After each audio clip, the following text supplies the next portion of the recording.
So Sikran, captain of the Strike, or Strike, whatever. Alright, we're gonna be on normal, and then we'll see if there's any differences on heroic and mythic yet. If not here, it'll be in the dungeon journal tomorrow, or when we go look at beta. Alright, so overview. Um, let's see. Looks like there's only one phase.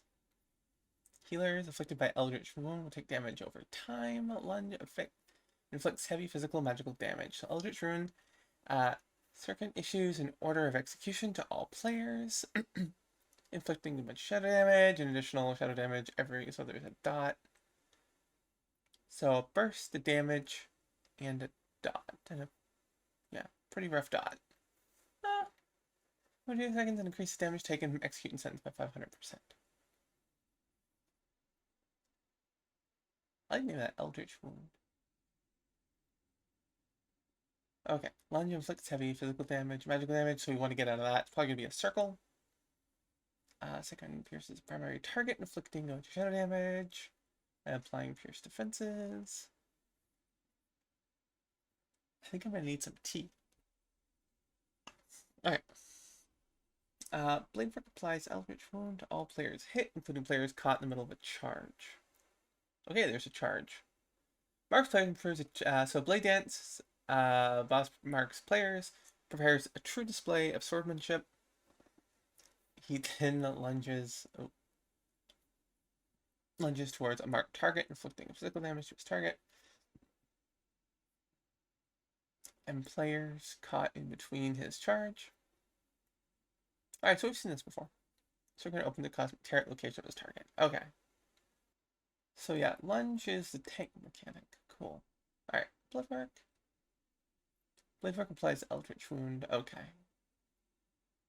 That's the dot. To all players hit, including player caught in the middle of the charge. So it kind of seems like when Blade Work happens, get the fuck out. Just move away. 100% move away. Image dealers, okay, so we know what Blade Work is. Detain and decimate. Boss hurls his spear at a player, inflicting a lot of shadow damage. Split between all players hit. Oh, it's a soak. Okay, everyone moves in and soaks for detain. And reducing player movement. So if I had to guess, I'd say decimate is probably, so if detain is everyone in to soak, then decimate is move away from the group, right? Swings wildly at his detained target. Inflicting physical damage to all players in a cone in front of him. But it removes mark for execution from all players hit. Oh, we want to be in that.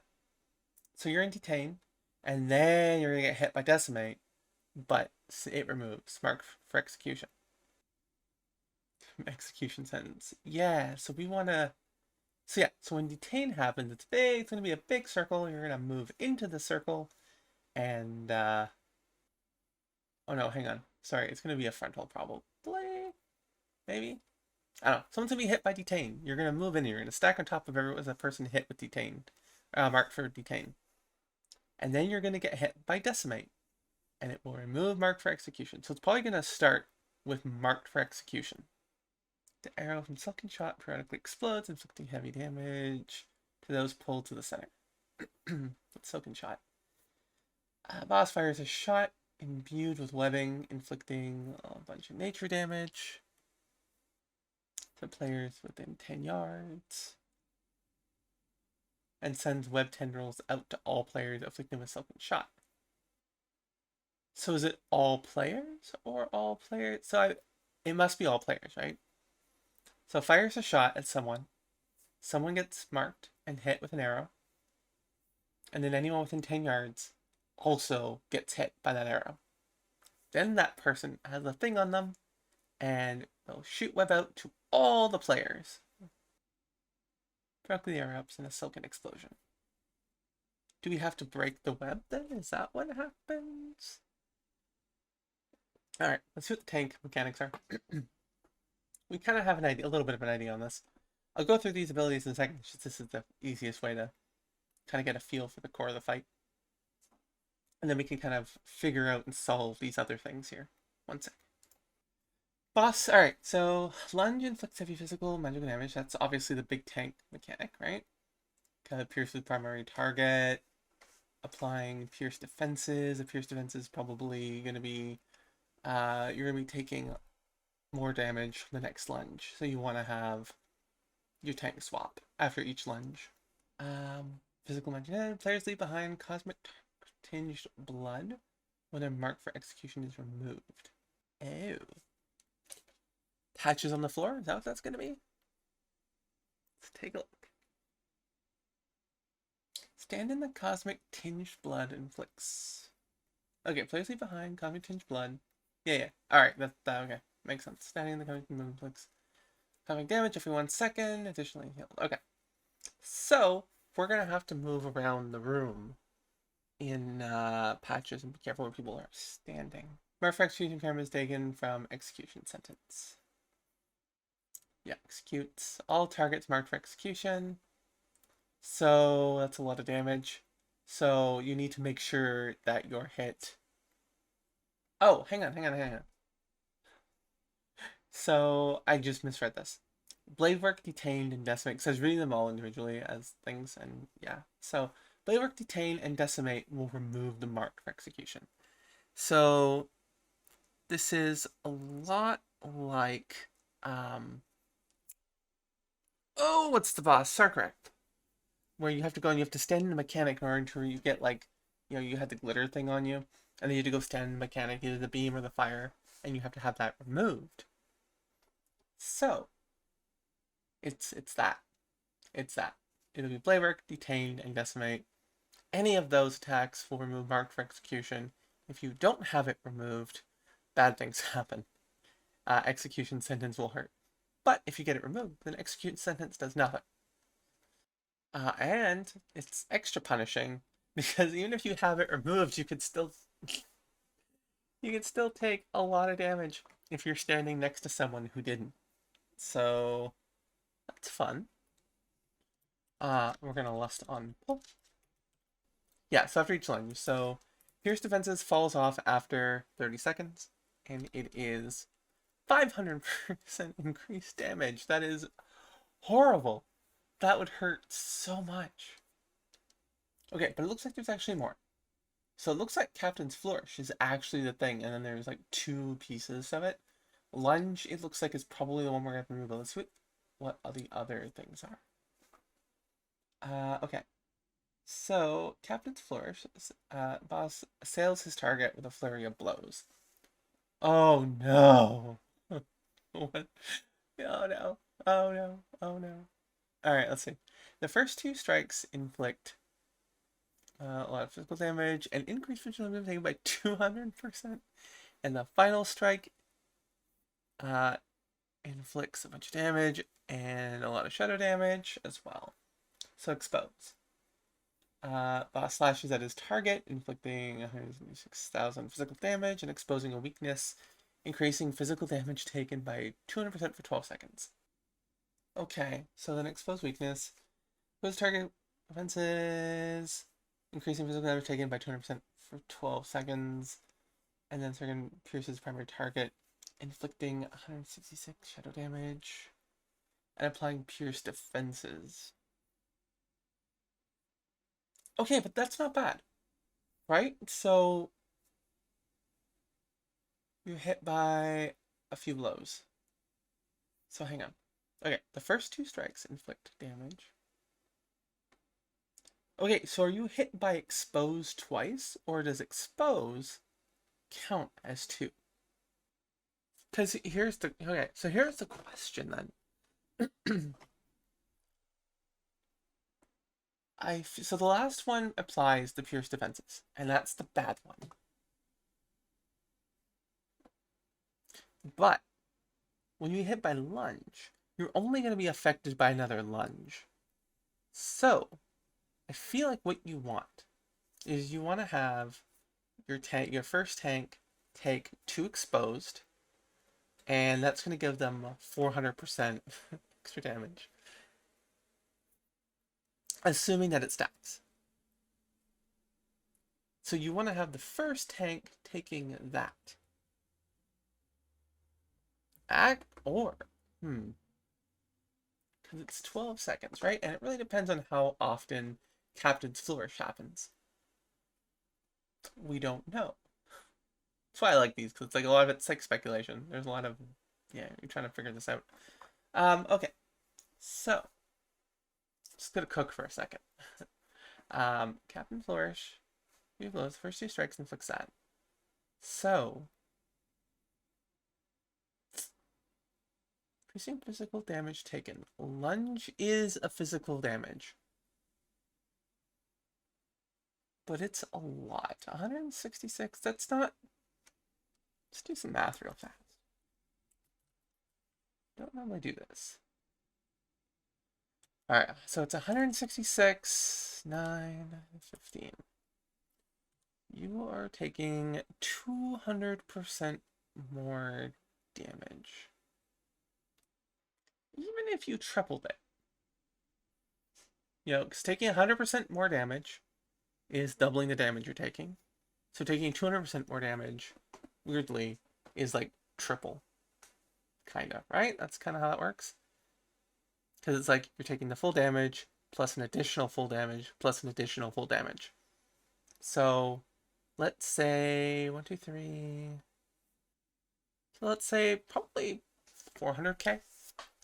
Like you're looking at that. So it's like 166 and then 4. So it's like 500. So yeah, you're gonna be taking a crap ton of damage.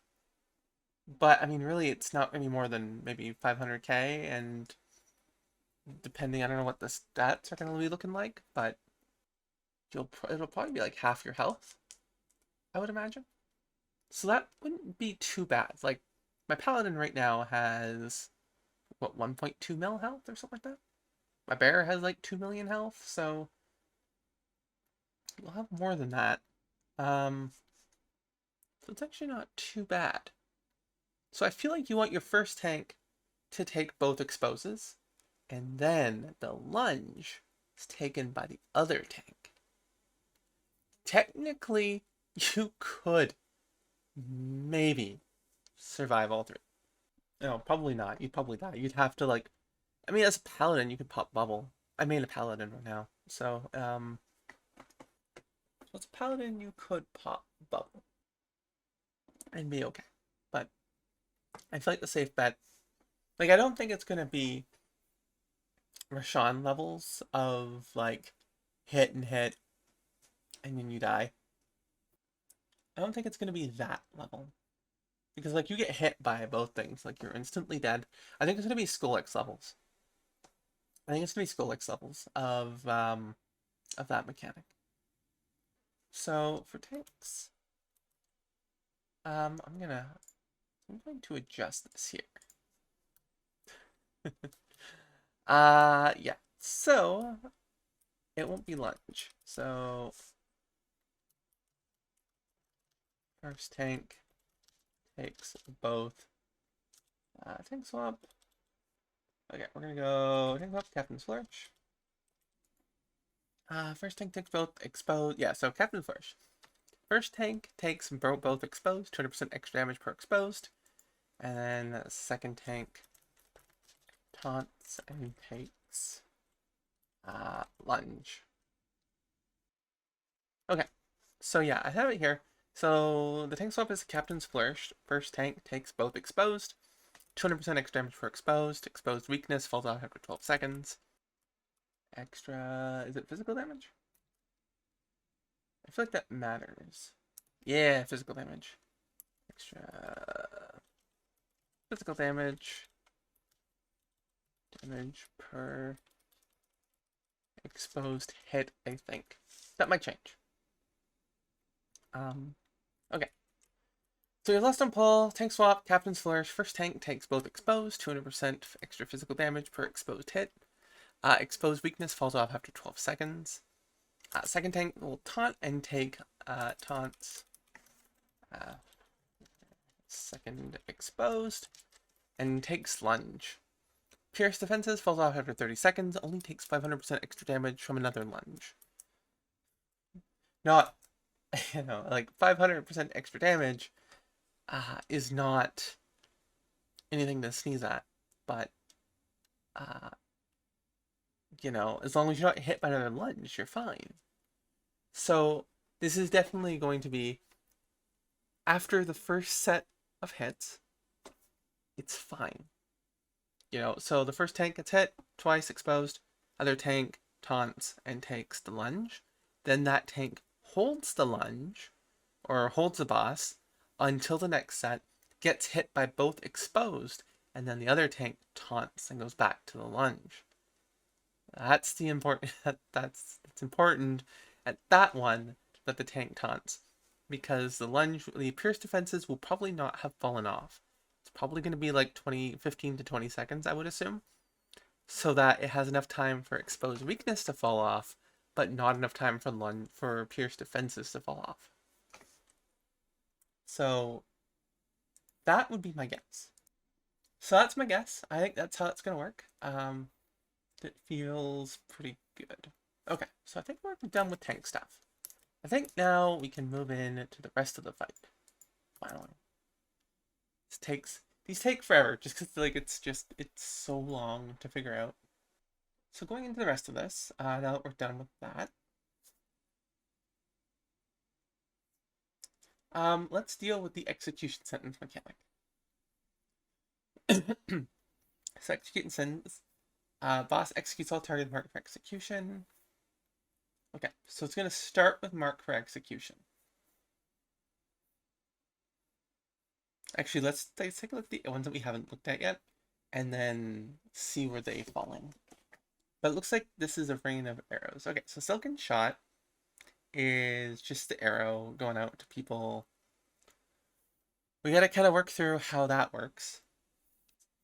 Silken Explosion, Sikran's arrow periodically explodes, inflicting 100,000 damage to players within 8 yards. And Silken Shot, arrow sends web tendrils out to all players, inflicting damage every 2 seconds, pulling them closer towards the arrow. This tether breaks if stretched more than 25 yards. Okay, there it is. That's how we deal with it.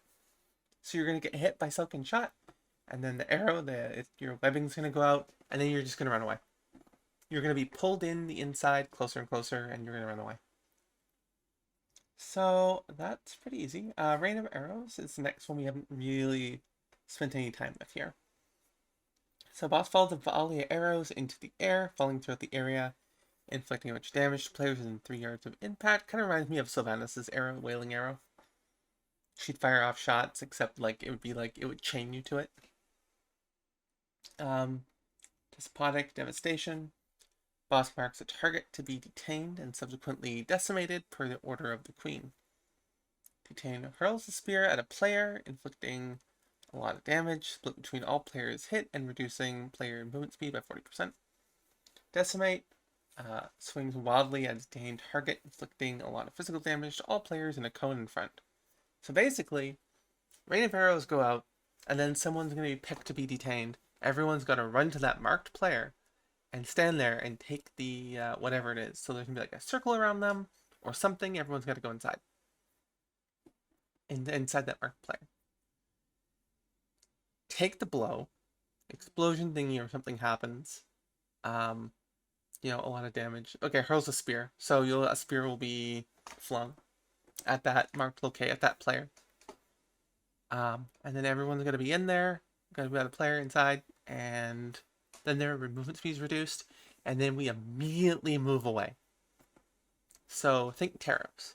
It's 100% like Taros when we had to go in and do the soak with the player, and then we have to immediately get out because there is things. So like save your movement speed for that. Especially because, unlike Taros, we are being reduced in speed by 40%. So we need to save a roar or something for that. We have a few druids, so I think we'll be okay. We'll have a few roars. We'll call roars for that, I think. Yeah, swing well between target.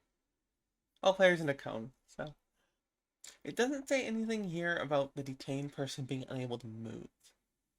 Just that a frontal will be there, so I'm going to assume that they can get out. Since we were talking about that, let's just make that the next thing that we deal with in here.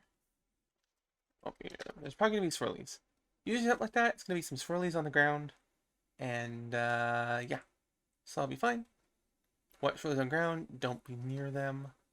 And then right after, yeah, everyone soak. Damage split evenly. I imagine on heroic we're gonna have a debuff. Usually I feel like that's how this will work. We'll have a debuff on heroic, where for detain. So when you get hit by a spear, you get something on you, so that you can't do the next soak. So we have to split the group. So it'll be odds first, even second, most likely for that. I feel like I'm getting good at figuring out, what mechanics, whatnot are going to be. A little bit predictable. Yeah, like I kind of hope I'm wrong, but also it's like that makes the most sense. I don't know, I'm kind of coming at this from like still in the process of working on my own kind of raid-ish game. Um, and it's like that's certainly what I would do is do that. I'm a little bit sad though that I did not even think. Well, it's not that I didn't think to do it. I was gonna do it, and then the bosses like got released on what was gonna be here, so I do a prediction video. But I feel like I'll have a much better idea once we're kind of into the story on what the next raid will be, and maybe I'll do a prediction video for that. Because I like doing prediction raids. Where it's like, we like predict the raid and build it and then see how close we are. Okay, and then decimate. Damage split evenly. Okay. Oh yeah, you can't see what I'm typing. So yeah, big spear thrown at player, everyone, so damage split evenly, speed reduced by 40%, roars and whatnot here. And then decimate, or no, hang on, reduced by 40%. Okay.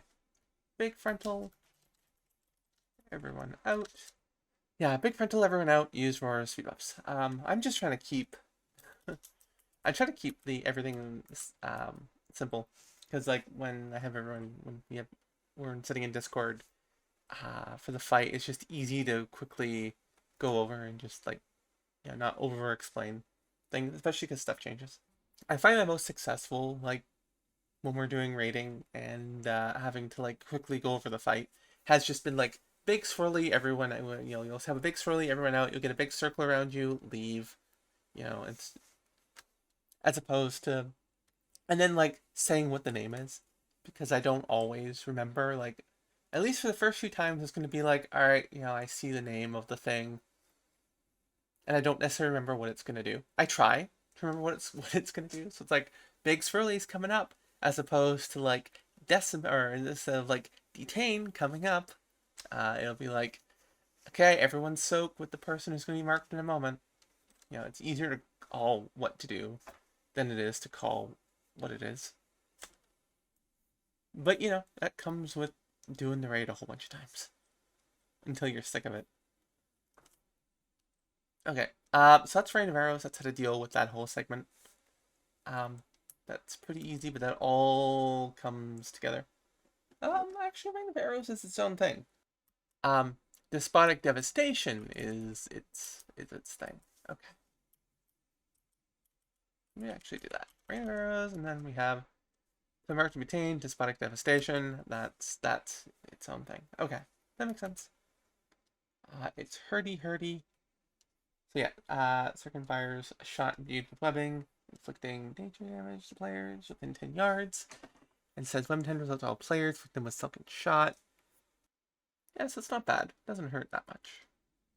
Okay, hang on. So Circun fires a shot imbued with webbing, inflicting damage to players within 10 yards. Oh, we want to spread. Webbing goes out. So spread. Yeah, so Silken Shot, when we count down, we'll spread. And then Silken Explosion damage players within 8 yards. Okay, so Silken Explosion sounds like it doesn't do damage to the person who had been shot. It does damage to anyone who's nearby, which makes sense because this pulls you in. Oh, I see how it is. Okay, this makes sense. I get it. This is Sylvanas' arrows. This is Wailing. This is her arrows. The arrows go out, and they're gonna be swirlies on the ground. and they're gonna plunge. And then webbing is gonna go out to anyone who's close by. Well, it's gonna do damage. Within 10 yards and proposed to all. Yeah, so web's gonna go out to all players. Whichever arrow you're closest to, you're gonna get some webbing, and you're gonna get pulled in towards it. So you want to be far out, but it doesn't matter where you are because you're still gonna get webbing attached to you. And then you have to be with 25 yards out, in order to break it. So just run away until it breaks. But it's just gonna do pulsing damage to anyone near the arrow. That makes sense. Okay, I get it. That kind of clicked. One of these out to where arrows will land. I'm probably like super confidently wrong. I've never heard someone be so confidently wrong before. Yeah. We'll see. But this is how I think it's gonna work. This makes sense because the arrows have the explosion, not the people. And that makes sense. Okay, so swirling out to where arrows will don't try to be as far away as you can. Or damage if you're close. Silicon explosion, damage to players within 8 yards. In after it lands. Okay. And then silicon explosion, look at that. And then silicon shot. Which is the same thing. Fuck. Alright, hang on. Those people will be webbed and pulled in after it lands. And a way to break tether. Okay. And then silicon explosion. Okay. And then silicon shot, doesn't matter, it's kind of bad. Yeah, silicon explosion is the other part. So arrows go out, pew, onto the ground, avoid the swirlies, run away, and then you're going to be webbed and pulled in after it lands, run away to break tether. Part of me wants to put the distance, but I'll do it, just in case there's anyone who's like, how far do we have to run? I like to just know these things. Okay, so we've dealt with Rain of Arrows, we've dealt with Despotic Devastation and everything that entails. We have dealt with Silken Shot. We've dealt with the tank swap mechanic. Now we have Blade Dance and then Mark for Execution are the last things that we have to deal with. Okay, let's do it. Blade Dance is next. See what we got. And then I'm going to step away for tea, to make some tea, but that won't affect you. Because it'll be edited out. So you won't see that. I don't even know why I'm saying it. I don't know if I'll keep this in here. We'll see. Okay. Up next is Blade Dance. Oh, it's a pain to edit down. Alright. Up next is Blade Dance. Boss marks players and prepares a true display of swordsmanship. Whatever that means. I assume he's going to dance for us with some swords. Maybe we see some sword juggling. Maybe he'll swallow a sword with some fire, you know. We'll see. Then lunges towards a marked target, inflicting a lot of damage to his targets, and players caught in between his charge. So basically, when he marks someone, everyone run away. That'll be fun. And players caught in between his charge. Sikran opens up a cosmic tear in the location of his targets.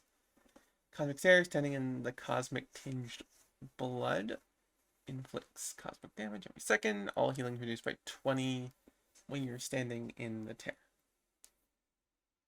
Then lunges towards a marked target, inflicting 100,000 damage to his targets. And caught between, so yeah, he's going to charge at someone. Everyone stays away. That's fine. And then he opens up a cosmic tear at his targets. Standing in the cosmic tinged blood, but that makes no sense. I'm a little lost on this one. Let's see. Like, it must just be like a big puddle on the floor. Cause like, so like having mark for execution removed. Yeah, and then it makes you drop a puddle on the ground. And that's the tinged blood. Cosmic Tear must just be the name that they're giving it. Because talking about the Cosmic Tinge Blood, that must be the debuff that it gives you. Because, yeah, he'll move. Okay, so I'm just going to take it that that's what they're calling it. It was just a little bit confusing. But basically, he lunges marks and charges at a target. Lunge with a marked target, inflicting damage to his targets and players caught in between his charge. I'm going to assume at the location of his targets. Okay. So, it's a marked target, inflicting some damage to his targets. Caught playing between his charge. So I wonder. Probably not, but I wonder if. Cause like, so the whole thing is to get rid of your mark as your mark for execution, right? So, detain and decimate do that. But I feel like you don't want to be in the cone. Because that's 333,000 damage, that's a lot. I feel like your better bet is to stand, because it's only 100,000 damage. It says players caught in between his charges. So I feel like the only way is to just experiment with this and test it. Because Blade Dance is one of the things you got to use to remove it, right? Blade Dance or Decimate. Detain will do it. Okay, so this is my thought. So Detain is the spear. He hurls a spear. So it's split between all players hit and reduce movement speed. So I'm going to assume that if you stand within that, you can get rid of your mark for execution. You get rid of your mark. If you stand in the decimate frontal, you can get rid of your mark. Or if you stand in the path between him and his marked target for Blade Dance, I feel like that will remove it too. And they're all pretty varying numbers, right? So you look at Blade Dance, that's 100,000 ish. Detain is everyone split for 375,000. So I feel like that's your best way to do it. And then also individually 333,000. It's like if you're a tank, fine. Yeah, if you have that mark and you're a tank, which I imagine it's gonna go to tanks too. Gotta give tanks something else to do. Unless you're unless you're marked otherwise with exposed weakness. But that's only 12 seconds. That's not too bad. You have time. So you might be forced into one that you don't want to necessarily be in, but you're a tank and you have a lot of health. So you easily will out health any of these options. So you'd be fine. I feel like it's just taking me a long time to figure this out because I'm like caffeine depleted. So I'm almost done. We'll figure this out in a second here. Okay, so mark charges at a target does damage to everyone in path. That's Blade Dance. Marks and charges at a target. Inflicts small damage every second. Plus all healing reduced 20%. What fun. But like it's so little, right? So like it's not a big deal to stand in a little bit. 18,000. Oh, okay. Well, 18,000. I'm just gonna put my notes. It inflicts 18k damage a second. I mean, I feel like that's small damage, but also, you know. Okay, I know the last one, and then I get to go make tea and whatnot. Take a quick break. Okay. This took entirely too long. Almost an hour. Probably less for you because I'll have to try to edit this down. Okay, and then we're gonna go. And then the next big one is mark for execution. Marks everyone. So marks everyone, inflicts small burst damage plus small dot every 5.2 seconds. Okay, and increase damage from execution sentence by 500%. Use blade dance. Retain. Or decimate to remove mark. Execution sentence. Executes all target mark execution, inflicting no damage to all players within 5 yards. Okay, so actually all targets marked for execution, inflicting shove damage to all players within 5 yards. Okay, so question here. Take a look at this. Executes all targets marked for execution, inflicting a lot of damage to all players within 5 yards. So I assume that's all players within 5 yards of him? Or is that show damage to all players within 5 yards of everyone who's marked for execution? Could we not just run away then? Is that not an option? Okay. Okay, so I'm gonna make a quick section for questions. I didn't do that in the last one. I don't know that I had any questions, but I have questions here. I like going into raid testing with questions so that I can like get those questions answered. And it just gives us something to test. Because you never want to like, so you go in and everything's nerfed for health, right?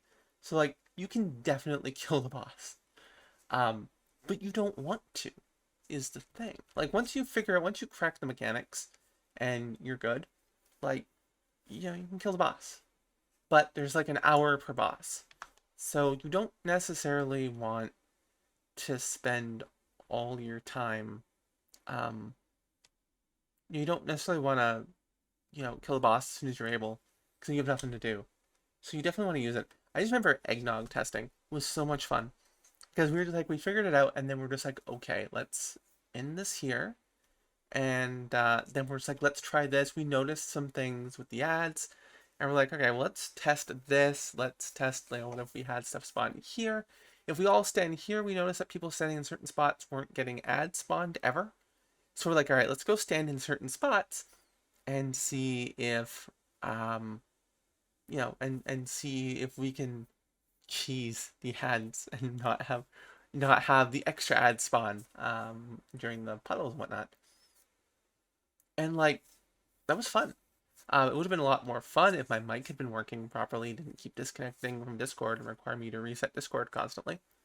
There'd be long sections where like I'd be talking and no one could hear me, and I was just like, why is everyone ignoring me? And that really sucked. Yeah, I don't know. Raid testing's fun. I know I have everything working now. I won't be in the middle of moving. It's gonna be way more fun. Yeah, I'm not in the middle of a really bad depressive episode like I was from Yggdrasil. So, yeah. Okay. So, executing sentence is damage to 1 in 5 yards. 5 yards of boss, or 5 yards of players marked. Can we outrun? Can we run away from boss if marked? Run away from boss. If marked. Okay, if marked. There's my question. I'm sure it'll become like really obvious when we actually do the boss, just because sometimes the write-ups aren't super obvious, but it's always fun. Okay, so it was that, and then also blade dance. We're in frontal of decimate. Should work. Yeah, standing in spear. Okay. So these are my questions. Going into it, it's going to be execution sentence. It says damage to everyone in 5 yards. 5 yards of boss or 5 yards of players marked. Can we run away if marked? And then removing mark doesn't work if standing in path of blade dance or in frontal of decimate. Should work if standing in spear, I would assume. But yeah, we're gonna keep an eye on whether or not that actually works. Okay, let's do a quick anything in heroic. I feel like no. Not really seeing anything marked for heroic. But that's okay. The big thing is getting the main thing done. Adding the heroic and mythic mechanics aren't terrible to do. Yeah, so that's not in there yet. That's fine. I'll get that when I have access to beta. Okay, and that is it for that. So I'm going to quickly go through the fight, and then I'm going to take a quick break. Okay, so Sikran, captain of the Sureki. I am probably butchering that, but this boss. So we're going to be lusting on pull. The tank swap is going to be during Captain's Flourish. There's going to be 3 strikes. The first tank is going to take both the exposed. It'll do 200% extra physical damage per exposed hit, I believe. We'll have to double check that and make sure that that is the case, that it stacks. If not, 200% is not bad. 400% is, but you'll still be okay. You will get exposed weakness, and that's a debuff, and it will fall off after 12 seconds. That's not too bad. The second tank will taunt after the second exposed, and it will be lunge. So the second tank will take lunged, and you get a debuff called Pierce Defenses, and it falls off after 30 seconds. You will take 500% extra damage, but it will only be from another lunge. So you're going to be fine. So first tank takes 2 hits, second tank takes the lunge, and then we'll keep the boss until the next set of hits, which should be fine. The exposed weakness will after 12 seconds. It's probably going to be 15 to 20 seconds, so you'll be fine. But yeah, that should be good. And that's it for the tank swap. Pretty simple. Shouldn't be too punishing. Yeah. Alright, moving on. Rain of Arrows. There should be some swirlies on the ground. Don't be near them. And then there's going to be a player who's going to be marked to be detained during Despotic Devastation. Detained is going to be probably a big circle around the player. It's going to be a spear is going to be thrown at them. With the marked player, everyone needs to run to them. If it's a big circle, then you just got to get inside the circle, which is likely going to be the case. But everyone's got to soak. So they'll be marked in some way. Everyone run in, soak, damage will split evenly, but your speed will be reduced by 40 seconds. This will matter in a moment. The boss is going to do one more attack after that, after the spear. And that's going to be Decimate. It's going to be a big old frontal. Everyone needs to get out. We need to use roars and speed buffs. We can call for roars and other stuff. But if you have personal speed buffs as well, make sure you use them. It's going to be rough. Think Taros. But you have reduced speed. But once you're done that, that's pretty much it for that one. You get another mechanic here. It's called Silken Shot. There's going to be some swirlies out to where arrows are going to land. Try to be as far away from them as you can. But no matter where you are, you're going to be, whatever arrow is the closest to you, is going to be, webs are going to shoot out. And you're going to be pulled in towards the arrow, a lot like Sylvanas if you did that. You're going to run away in order to break the tether. Don't get close. A Silken Explosion is going to be a thing. It's going to be players within 8 yards are going to be hit by this explosion that's going to periodically go off and do a lot of damage. Also, if you're within 10 yards of the arrow when it lands, it's going to do some damage to you. So make sure that you're out of that as well. Otherwise, Blade Dance, it's gonna be marked, and someone's gonna be marked, and the boss is gonna charge at that target. It's gonna do damage to everyone within that path, but it's not split. So you don't necessarily want to be in it if you don't have to be, but you might have to be. I'll get to that in a second. But when the boss reaches the player, it's gonna leave a cosmic tear at the target location, which is just gonna be like a puddle of blood. So basically, gonna hit their target, and make them bleed. Some cosmic tinge blood. If you stand in the puddle, it's gonna do a little bit of damage every second, and all healing reduced by 20%. So you don't want to be in that. So if you're marked for Blade Dance, run towards the edge of the room or away from the raid in general, just kind of where we're gonna be. Try not to be to a spot where we're gonna be. Easy. And then the big mechanic for this fight is mark for execution. So think Starcraft, when at the beginning of P1 everyone was marked for something and then we had to stand in a mechanic. that's this. It's glitter boogaloo. So, you're gonna get marked for execution. It's gonna do a small burst damage, and then plus a dot every 5.2 seconds, and increase damage from execution sentence by 500%. That's gonna matter in a moment. Execution sentence, if you have not gotten rid of your mark yet, you're gonna take a lot of damage.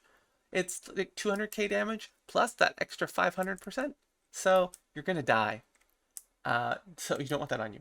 In order to get rid of it, you are gonna have to stand in the path of Blade Dance, or you're gonna have to stand in the spear for detain. That's ideally what you want to be doing, is standing in there, and that will remove it. Or if you haven't gotten rid of either of those, decimate that big frontal. If you stand in there, that should also remove your mark, and you'll be fine. And that's the fight. So the page says this is Nerubian Flyer, but that happened when I clicked on Rasha'nan. So who knows what this is actually going to be called? I don't think it's going to be called Nerubian Flyer. I think that's a mistake. Because wounded during the events of the Dawnbreaker, Rasha'nan. Okay, so we're going to be fighting someone who we've already fought before. Let's jump into this, shall we? So we do have Heroic, and we do have Mythic. Okay, so we'll have both of those to go through on this one. This makes this one a little bit on the longer side, but it'll be worth it. Again, I'm sorry, I'm going to try to cut these down as much as I can. Just understand that that's going to be hard, because it's like going to be like an hour per boss. Wounded during the events of Dawnbreaker, Rasha'nan fled to Nerub-ar Palace, beginning the encounter at 60% health. Interesting. As the encounter progresses, she repositions in the arena, casting Acidic Eruption, pelting players from above with Caustic Hull. You know, this sounds a little like a boss that I'm working on right now.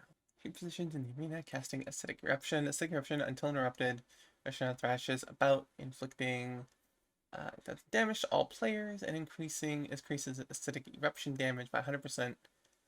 21 seconds. This effect stacks. Okay, and then pelting players from Caustic Hull. Or Caustic Hail. I knew when I said it was wrong. I said it repeatedly wrong. So Caustic Hail, Rasha'nan rains acid, inflicting 33,000 plus damage to players within 4 yards of impact locations, occasionally creating acid pools. So I imagine it's going to be little pools around the arena, around the area, and yeah. Okay, so healers, rolling acid moves in the indicated direction, damaging and pushing away players. Struck sticky webs corrode into acid pools. Spinning strands, afflicted players create a Strats web snap and pulling their tether out of sticky webs. Okay, so rolling acid. Blast mark target with poisonous concoction, splashing across the arena for 10 seconds, inflicting a lot of damage. Okay, so it's like Helia. It's like Helia's water. Remember? So if you did Trial of Valor, or not Trial of Valor, was it Trial of Valor? Yeah, it was Trial of Valor. When we had to do Helia at the end, and she'd have like the rolling water across the room on the bottom, so you had to go up the stairs to get out of its way. I feel like it's that. It inflicts a lot of damage every second, reducing movement speed by 50% upon creation. Players within the corrosive gain acidic stupor. Each period players remain inside, additionally gain corrosion. Additionally, this incinerates sticky webs, inflicting 50,000 nature damage to players within 10 yards and creates one acid pool. Oh, the drop stacks, this is already complicated. Alright. Actually, it's not that bad. It feels worse than it is. I'm already having an idea how this plays out. So, okay. Move in indicated direction and pushing away play. Struck sticky webs corrode into acid pools. So you get sticky webs, aspheric strands, silken adhesive, inflict shadow damage every 0.5 seconds, reducing movement speed by 15%, and corrode into acid pools. So is it every stack? Acid pools, rolling acid, incinerate sticky webs, inflicting damage to players within 10 yards, and forms a caustic zone for 10 minutes. So it kills the area, inflicting nature damage every 1 second to those inside. So I wonder if that's gonna be each player remain inside each gain corrosion. Additionally, this incinerates sticky webs. Let's take a peek at sticky webs. Stands so cohesive, inflict nature damage every 0.5 seconds, reduce movement speed by 10%. Sounds like it's not a stacking thing. It's just like once you're hit with it, you're hit with it. And you want to get rid of it. Which means like it'll only drop one pool. So that's like not terrible. Sticky webs, corroded acid pool, so it drops on the floor. Basically, you get sticky web on you, you drop, you go towards the rolling acid, you stand in it for a moment, and you get hit, you drop your acid pool, and then you run away! Spinneret strands, afflicted players create a Spinneret web snap when pulling their tether out of sticky web. Are the strands from... Okay, so this is part of it. Okay, so up here, Spinneret strands. Rasha'nan blast webs at targeted players, inflicting 50,000 nature damage to players within 10 yards, tethering the original target and creating sticky webs. Okay, so it'll only if you're targeted. It's inflict damage every second, pulling in the original. Tethering and creating sticky webs. Spinneret strands, snap, inflicting damage. That makes sense. So if you have webs on you and you break them, it does damage. So basically, when you're hit, in addition to dropping acid pool, you have other shit that happen. Afflicted players. I mean, basically, so if you have sticky webs on you, which sounds like you can get it just by standing in, but like, Spinneret strands are really only affecting their original target, it sounds like? Pulling in the original target, yeah. Okay, this is different. Spinneret and afflicted players create a Spinneret web snap when pulling their tether out of sticky webs. This has nothing to do with this. Got it. That's fine. Sometimes it's hard to tell. So strand afflicted players create a Spinneret web snap when pulling tether out of sticky webs. And yeah, it does damage to all players. So you're hit with the strands, and the players who are hit with the strands themselves, they need to snap them. So we're going to be counting, snap one web, heal, snap second web, heal, snap third web, heal. Or however many players are snapped. We're gonna stagger those snaps. Or if we have the healing to deal with that, we just like snap 2, snap 4, like snap 1 and 2, snap 3 and 4. I don't know how many people are gonna have snaps. Maybe we'll figure it out as we go. But yeah, that's when pulling your your strand out of there. Okay, moving on to tanks though. That's there. We'll come back to that and deal with setting that up. For tanks, rolling acid moves in indicated direction, damaging players. You could have corrodes with acid pools. We know that. Strands, it's the same thing. Doesn't matter. Tanks, 100% have a thing to deal with. It's just not listed in there. And then damage deal. Okay, this is the same thing. Okay, well, that's not super helpful because there's clearly a little more to that. Alrighty, moving on. Let's go to tank shit first. Also, just taking a quick look here, I'm not seeing anywhere that strikes me as you can't lust on pull. We'll come back to it and see. Alright, so let's ignore our lust for now. Savage Assault, 2 parts to this. Rasha'nan destructively smashes her target, inflicting a lot of damage and a lot of damage. Additionally, 60% of unmitigated damage is inflicted as a Savage Wound. Oh no. Savage Wound. Inflicts the unmitigated damage from Savage Assault as physical nature damage every 1 second for 18 seconds. This effect stacks, adding to the effects of the previous Savage Wounds. Oh no! Okay, so it's 18 seconds. So Savage Assault is the swap. So we're gonna go... Okay. Tank swap. After each Savage Assault. So it's a little punishing. Your tank swap is after each Savage Assault, which applies Savage Wound, lasts 18 seconds, and inflicts unmitigated damage every second for that whole time. Just in big letters I have in my note here, mitigate. That punishes you for not being a tank. For like tanking and like being a tank, but like not using mitigation properly. I love it. Let's skip over the rolling acid for now, because that's important. There's some small ones here. Tacky Burst is another tank thing, and that's violently expels webs while no players are in melee range, inflicting a lot of damage plus additional more damage every 3 seconds for 9 seconds. The effect stacks. I have no one in melee range. Tacky Burst, webs and damage everywhere. Boss throws a fit, not a bit. Boss throws a Bitcoin for every time someone's not in range. It's the boss everyone stopped at and got rich. Let's see. Caustic Hall. Or Caustic Hail, rather. Fuck that up again. Rains acid, inflicting nature damage to players within 4 yards of impact location, occasionally creating acid pools. Acid pool forms a caustic zone, for which nature damage happens every 1 second. Okay, so it's gonna almost definitely be swirlies. So I just have avoid swirlies where acid will land. Sometimes make acid pools. I just have acid pool. Don't stand in it. It hurts. And then watch, I'll come back and it'll be like, I'll go through it and it'll be like, oh, you have to stand in it, so I have to change my notes. Or I forget to update my notes, and then I tell people contradicting information during raid testing. Okay, so we have another section of things to deal with. Actually, no, we don't. And we have more things to deal with, but it's not. After that, we have acidic eruption, which is important. Until interrupted, Rasha'nan thrashes. The boss thrashes about, inflicting nature damage to all players, increases acidic eruption damage by 100%. Yeah, okay. So basically, it just keeps buffing itself. This affects stacks.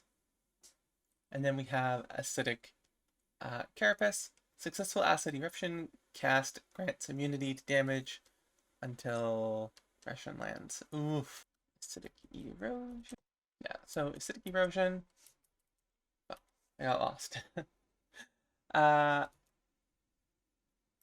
Or eruption. Why did I call it erosion? I'm looking at lingering erosion. That's why. It's acidic eruption. Just in big letters. Interrupt. So yeah, acidic carapace if cast goes off. So basically, interrupt. Otherwise, the boss will become immune to damage, and until we have to wait until he comes back down. So basically, he's making himself a little shell. Okay, we're going to move up to erosive spray. Rasha'nan spews acid, inflicting damage to all players, plus additional damage every 1 second. Each period supplies lingering erosion. And lingering erosion, you spray jettison globs of acid at affected players, inflicting nature damage every second for 12 seconds. This affects stacks. Is there anything we can do about it? It looks like not really, right? Erosive spray, jettisons. So basically, it sprays acid at us, and then we spray acid at other people. 50 players, inflicting... Oh no. Spews acid for 3 seconds, inflicting damage to all players, plus an additional damage every 1 second. And then we get lingering erosion, which is like extra spray, jettison globs of acid, inflicting a little less damage. Does a bunch of damage for 3 seconds. Smaller damage every second. And then lingering erosion is just an extra dot. So I feel like lingering erosion, there's like a dot plus another dot for your dot. Is that what that is? I think. Here you get like dots. Okay, it's 1502. Let's just see what this is. Okay, it's basically a 12-second dot doing additional small damage. Okay, so that's basically what it is. It's just it's a dot. Like you get the big damage, the big burst of damage, and then you get every second for 3 seconds, I think. Not every second. That's my question. It's about erosive spray. Alright, so yeah, we have lingering erosion. It's a 12-second dot that does additional small damage. Erosive spray, which does a bunch of damage for 3 seconds, plus smaller damage every second, leaves lingering erosion. Stack or go away. So it's 12 seconds, so I feel like it won't stack. Alrighty, moving on. So that's all dealt with. Now what's left is we're gonna jump to spawn, and then we'll do strands and then rolling acid. It's not bad. I feel like that was like maybe like half an hour-ish. It took maybe. Probably, yeah, about that. Okay, so going to infested spawn. John seeds new bird within March target. Oh, that's terrifying. The infested spawn chews on their target, inflicting damage every 1 second for 12 seconds. Do they come out?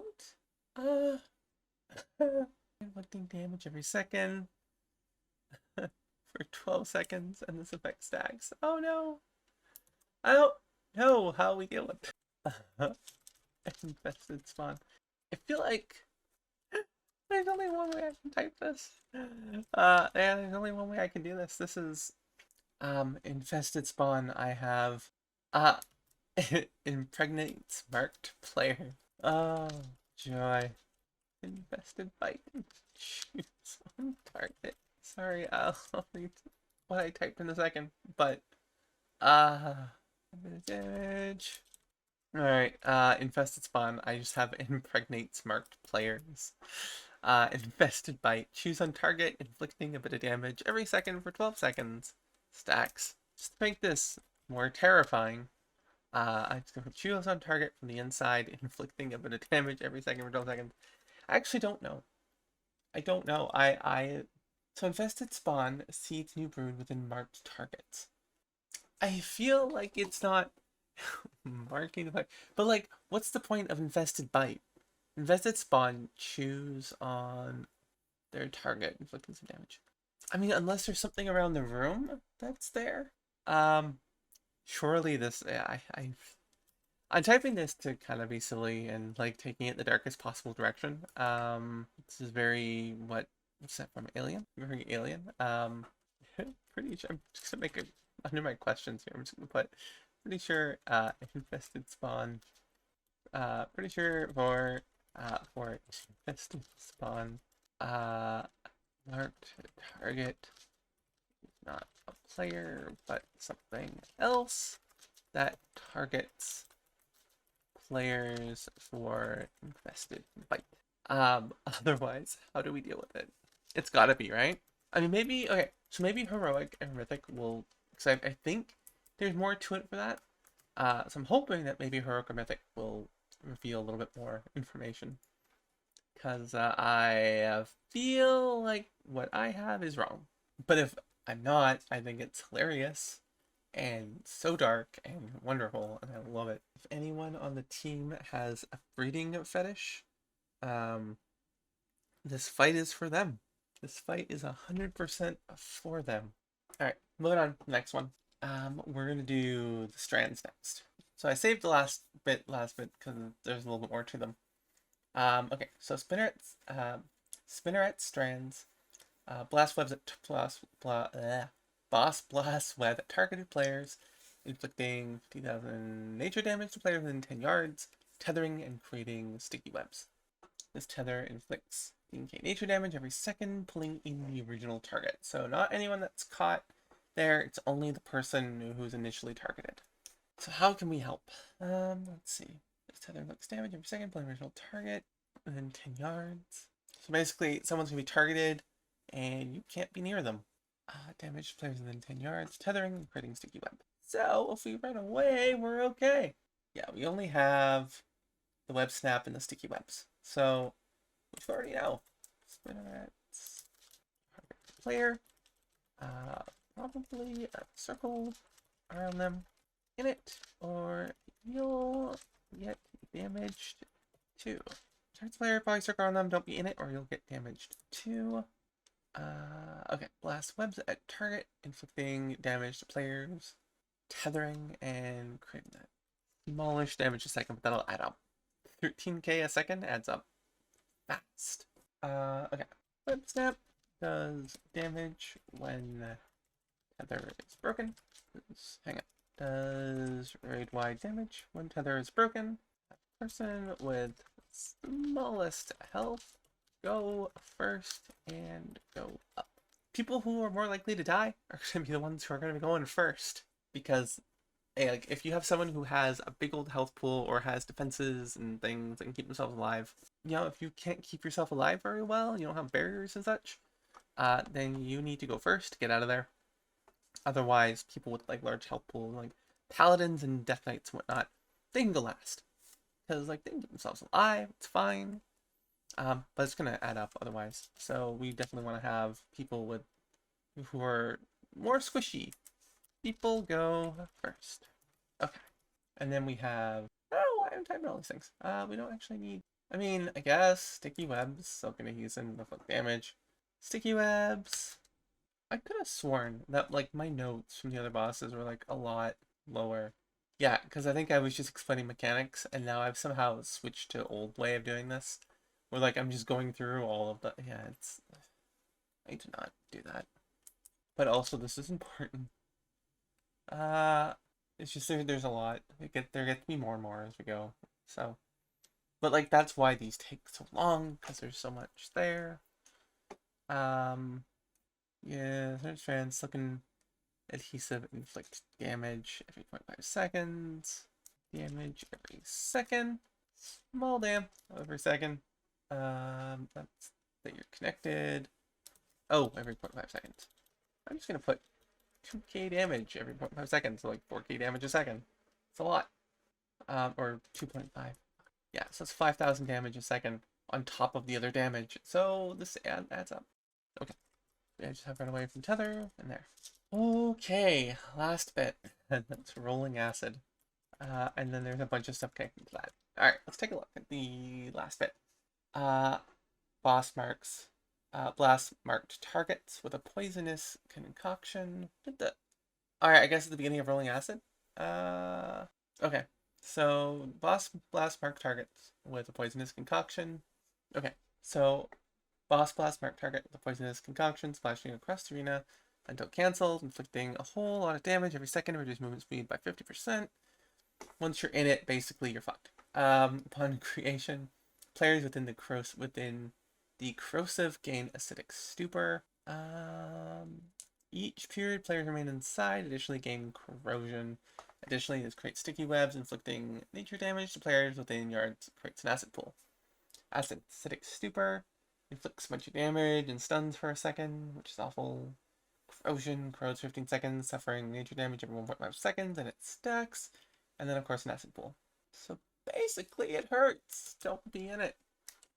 Acid marks direction it's going. So marks direction it's going.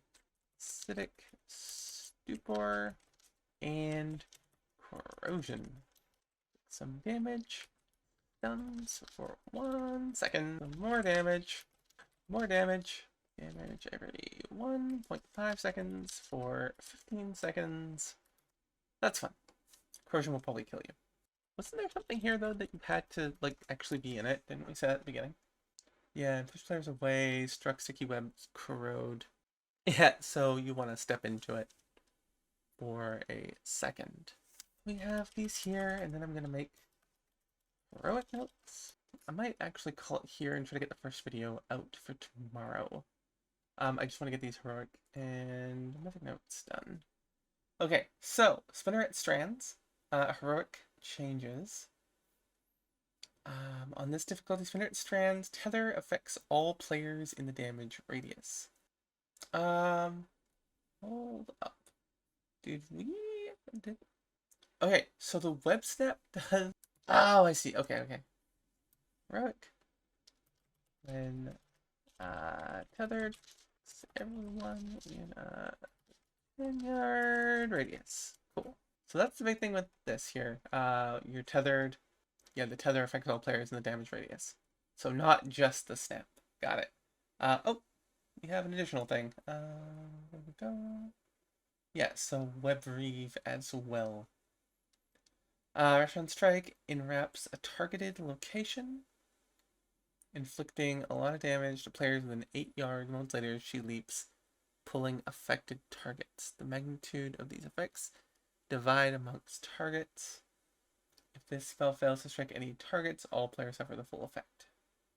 Got it. Alright. Okay, so yeah, web reeve boss enwraps targeted location and does a lot of damage between all players and location. If no one there, raid wide. Send groups to soak. I imagine it's going to be a debuff that's just not listed here. Otherwise, it'd be like no reason not just have everyone go do it, right? Oh, all players suffer the full effect. No one there. Oh, it's even worse. Raid wide full effect. So it's going to be a wipe. If no one goes there, we wipe. Because that's 1.4 million damage. Like, maybe your tank lives, but no one else is going to live. Because that's like everyone gets 1.4 mil. That's pretty straightforward. That's pretty good. Okay, for Mythic, ooh, we got a few new things. And by a few, I mean a lot. Okay, so tether strands within damage radius. Did we go within damage radius? Yeah, the damage radius. Okay. Okay, so infested spawn. Rasha'nan seeds new brood into marked targets. Okay, this is the one where we weren't really sure. So there's an actual thing that inflicting a lot. Okay. On this difficulty, though, infested spawn initial damage affects players in a radius around the marked target. On this difficulty, infested bite additionally reduces movement speed. Infested spawn. initial damage. Everyone in a radius.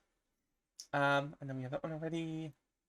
We have a couple of new mythic mechanics as well. A couple more. So we have tacky threads, adhesive sinews burst, inflicting damage when tethered players. Website. Okay, hang on. Hang on. Tacky threads, adhesive sinews burst, inflicting damage, nature damage when tethered players web snaps. If this strikes any additional targets within 5 yards, each additional target and the original target become re-tethered. This finish it. Ooh. That's gonna be a fun one to figure out how to deal with. Okay. So, yeah, so I have one tethered snaps, probably, so I don't know how they're gonna show that. Probably swirlies from a burst. Anyone within 5 yards, if hit, we'll get tethered, including person just tethered. I like it. Within 5 yards, each additional target and the original. Oh, each additional target and the original target. Oh! In 5. Yeah, within 5 yards, if hit, we'll get retethered and we'll re-tether original person. Okay. So it's like run the fuck away. Got it. Yeah, so you want to stay away. That's not too bad to deal with. I mean, I feel like it's gonna be like calling out the person who's gonna do that. So like from a raid lead perspective, that can kind of be fun. A little bit micromanagey though. I don't necessarily like that super micromanaging like that, but I mean that's that. They'll probably develop a weak aura where it'll be like whoever is tethered, unless this will be in private, but I feel like a weak aura could be developed where you just have the list of people who are tethered, and then it's just like go, and then or like it'll auto mark them, so there'll be like an order that you can go. So like you could have like a thing that'll appear, and then list people's names. They'll be marked, and then you keep away from that person. So it's like triangle go, diamond go, square go, and then people just will stay away, and that way you manage your snaps because your snaps are going to do a shit ton of damage, and so you're going to want to do that. So I feel like that's how it's going to be dealt with. I imagine that any like DBM or bigwigs also will just have auto marker stuff in there. If not, it's not going to be too bad to develop that. I might look into that because I do want to get into mythic. So we have the toast team, and so there will be the toast team, and we are probably going to step into mythic for this. I want to get through normal pretty quick, and then like we'll do heroic and we'll get our AOTC stuff and whatnot. But like I'd like to get into the first few bosses in mythic, and I feel like this is a fun mythic one, kinda. Hard to know until we do it, but like either way, I'm gonna do the mythic testing because I think that's gonna be fun. We're putting our team together, and hopefully we'll have enough of a team together that we can jump into just our full team for raid testing. We don't have to plug anyone, but we'll see. Otherwise, enveloping webs is the other one. Sorry, I got sidetracked. Okay, last one here is enveloping webs. So, enveloping webs. Imagine people are gonna get wrapped up, just like I get wrapped up in talking about things. Okay, boss ejects. Tacky strands in targeted directions, inflicting damage to players in 3.5 yards of impact locations, stunning them for 2 minutes. Defeating these webs removes this effect. That's not bad. Webs in targeted directions. So, okay. So, does damage anyone in 3.5 yards of impact. Which tells me that it's probably going to be a swirl, so that you can see it and avoid it. I feel like that's actually a pretty easy effect.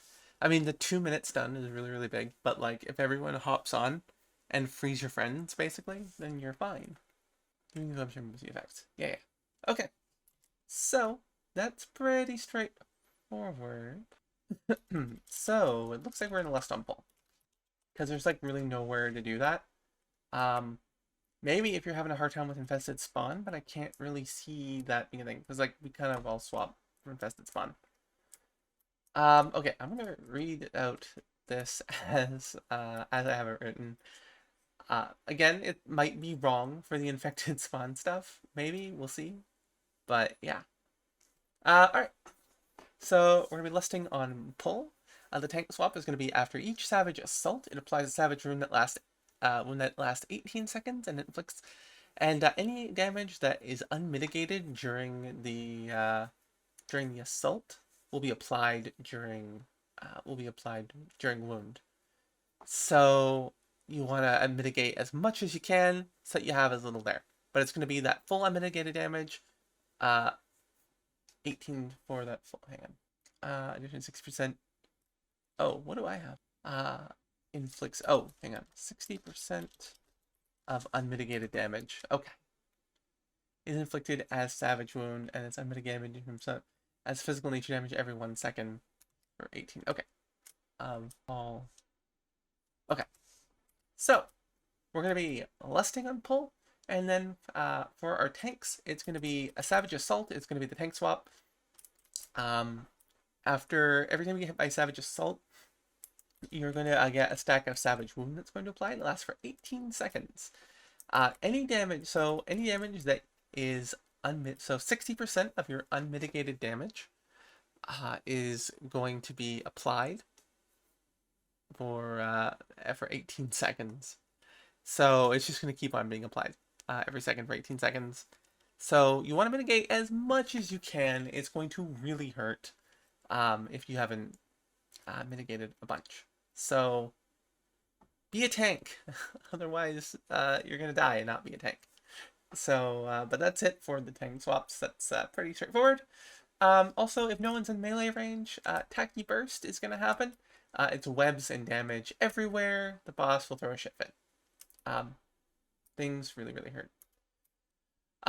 Moving on from that, Caustic Hail. So avoid the swirlies where the acid will land. Sometimes acid pools will form. And the acid pools that form, you don't want to stand in those. They hurt. They do a bunch of damage. And it's unpleasant. So don't do that. Just try to avoid standing them in them. Otherwise, Acidic Eruption, it's going to be an interrupt. The boss is going to be a cast. It's going to go interrupt it. If it's not interrupted, Acidic Carapace happens. And the boss will become immune to all damage until the boss comes back down. So the boss crawls up. It needs to be interrupted. Otherwise, it's not a fun time. Erosive Spray, it'll do a bunch of damage for 3 seconds, plus a smaller dot. It leaves lingering erosion, and that is a 12-second dot. It does additional small damage, so it's not too bad. Just kind of got to heal your way through it. And help your healers out and try to do what you can. Infested Spawn, this is where it gets interesting. It's going to, players are going to get marked, and you're going to be impregnated. There's going to be some bites, infested bites. It's going to chew on you from the inside, inflicting a bit of damage every second for 12 seconds, and that stacks. We're probably going to just have to heal through it until it goes away. We might be able to attack something. That is unclear on how that works. But just be aware that you're going to randomly be impregnated. So, yeah, have fun with that. Spinneret Strands, they're going to target a player, probably a circle around you. Don't be in it if you're not targeted, otherwise you'll get damaged as well. You'll get tethered, and then you'll be pulled in towards the sticky webs. And that does some small damage as well as you're getting pulled in. We're going to have people go, because it keeps doing more damage to you, we're going to have people who have low health and are like squishy, we're going to have them go first. Web snap is when you run away and then run away far enough and you're going to snap your tether. But that does some raid-wide damage. It's not super fun. So we just need to make sure that we stagger that a little bit. So people who are squishy, you get to go first, and then we're going to wait, and we'll call go next, and then go next, and keep going. Otherwise, sticky webs, they're from the strands. They cause more damage, and they reduce movement speed by 10%. Be aware of that when you have to break your web. And when it's time to break your web, you may need to use a movement buff in order to help. Otherwise, the biggest thing in here is the rolling acid. So it's gonna mark a direction that it's going, and it's gonna be, if you ever did Helia, it's gonna be a lot like the water that goes across. It's just gonna mark a direction it's gonna go, and then it's gonna move in that direction.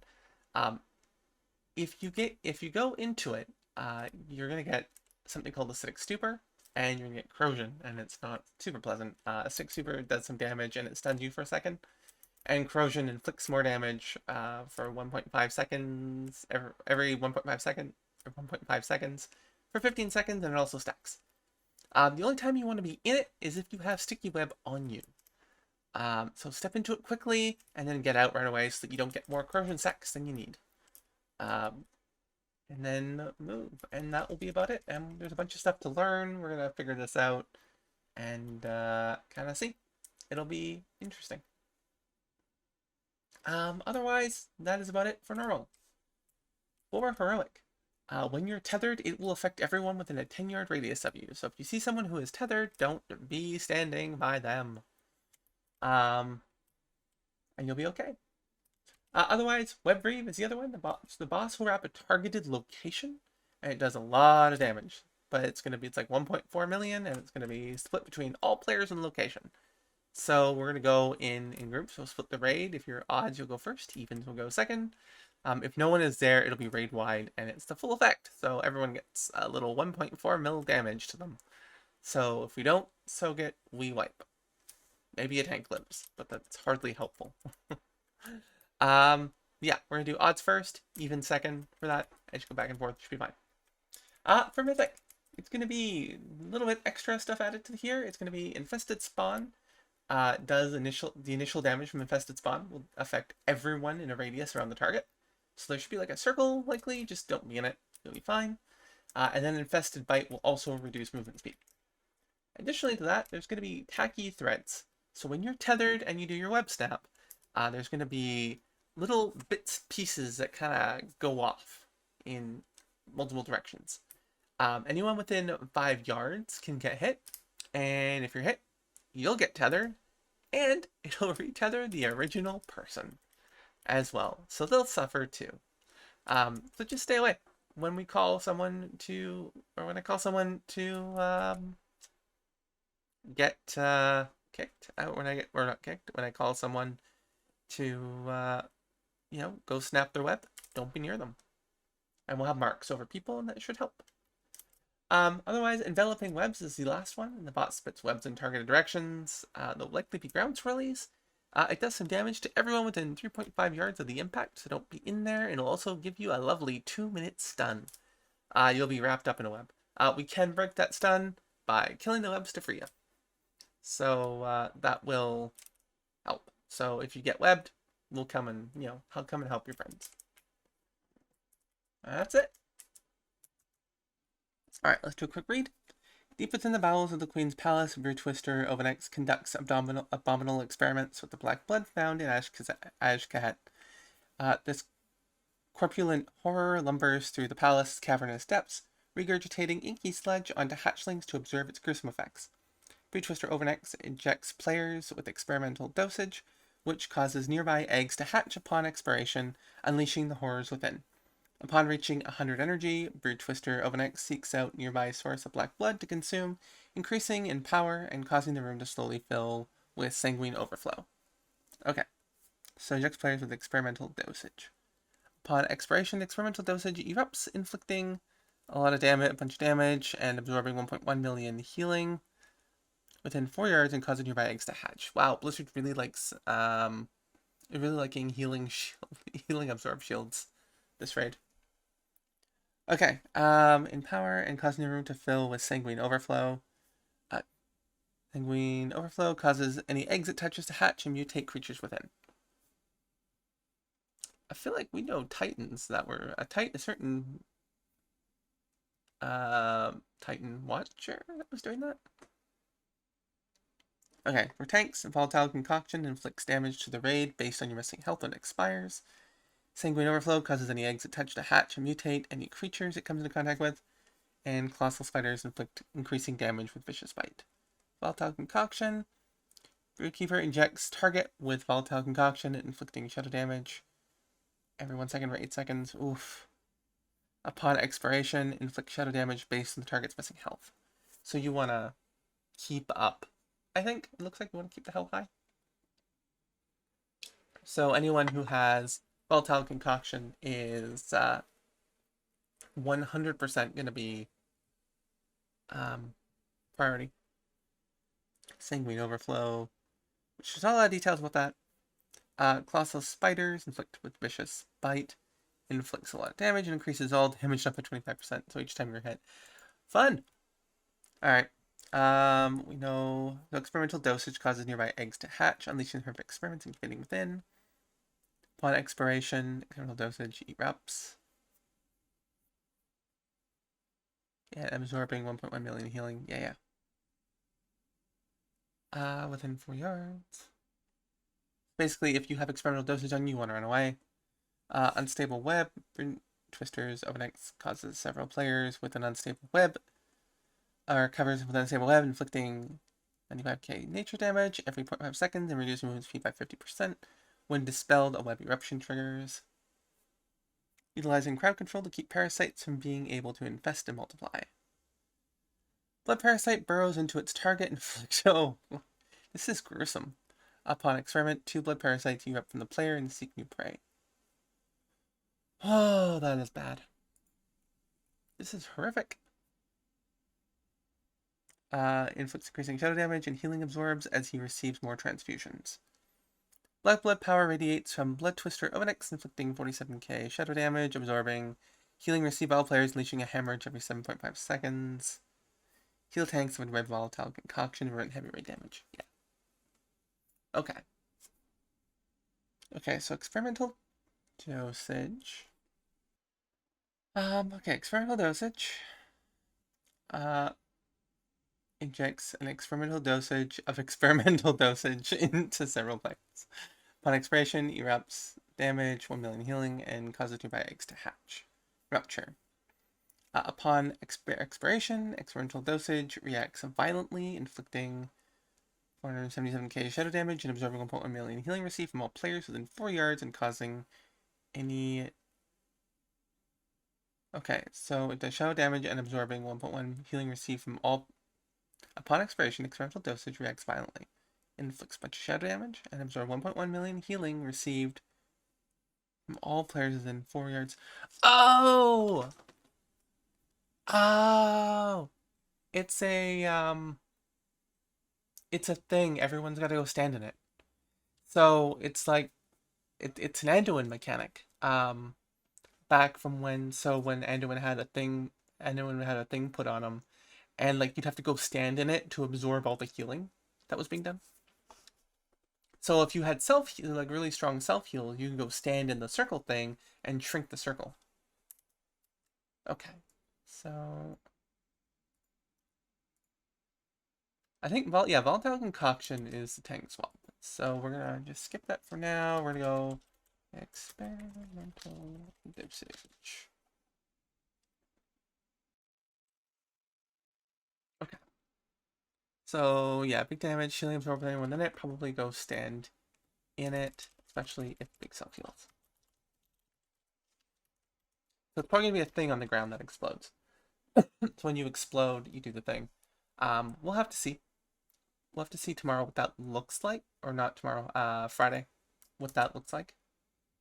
But I feel like that's what it is. So yeah, we're gonna have. Yeah, this one is the one I have questions about. Like a few of them I have questions about, and I think today's Wednesday, but like I'm gonna go through and take a look at my list of questions and just kind of put this together a little bit better. But things that I want to test, basically. Okay, so it's called Rupture. I'm gonna leave it at that.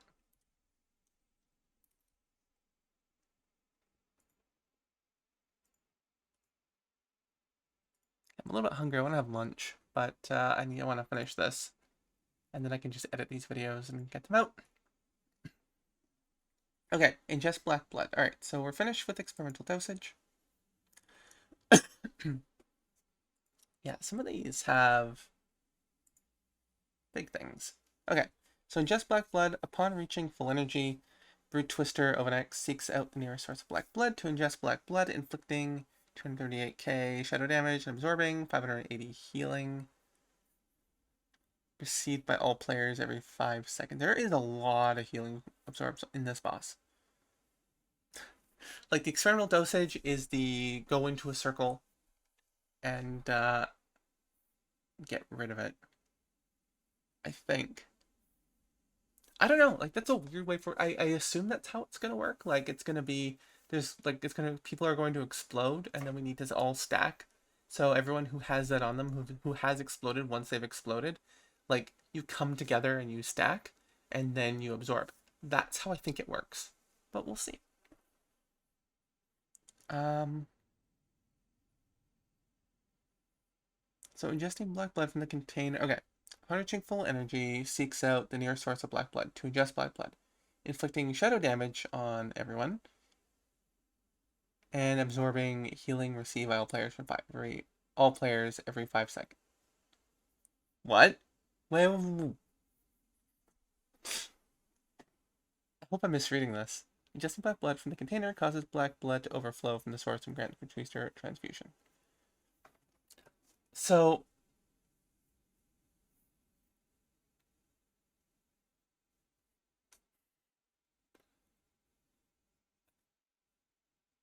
does he just heal? I think he just heals. What? Uh-oh.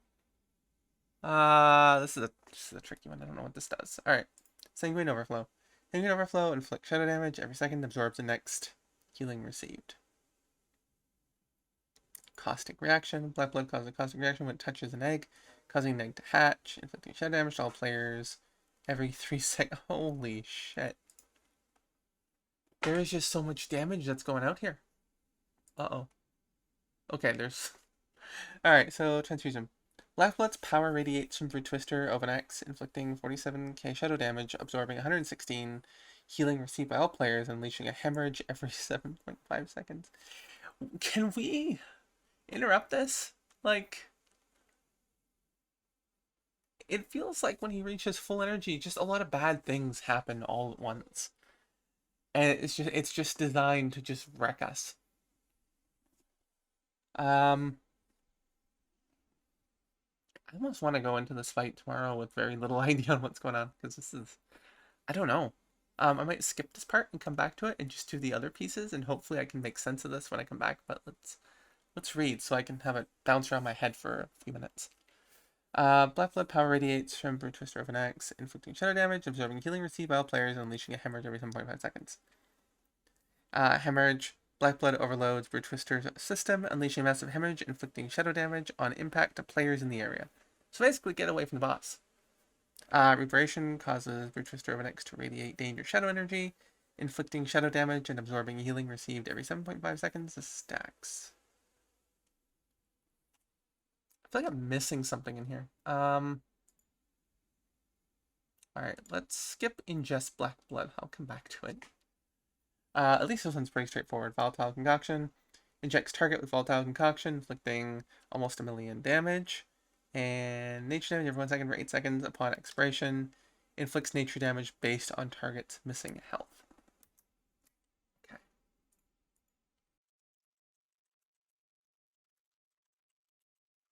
Okay. Yeah, volatile concoction, massive damage, plus big dam for 8 seconds. Every second after 8 seconds it does damage based on target's missing health to mitigate and heal. This is definitely a lost on pull, I think. Okay, so that one's pretty straightforward. Volatile concoction. Colossal. Let's skip that. Ooh. Oh, okay. So there are ads.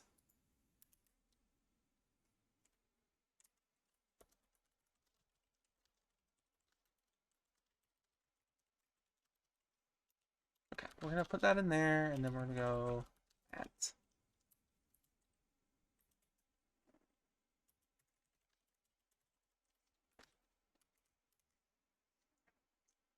Okay, so coming into contact with Sanguine Overflow mutates colossal spiders, increasing health by 50% and mutating Vicious Bite to inflict a necrotic wound.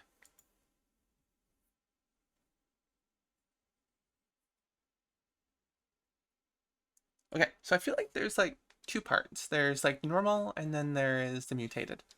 So Vicious Bite inflicts.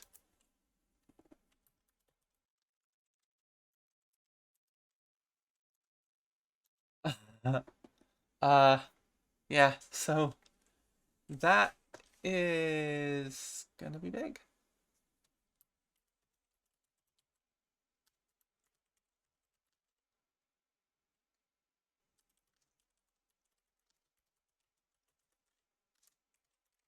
Okay, necrotic wound is black blood is mutated the colossal spider, causing Vicious Bite to also inflict necrotic wound, reducing healing by.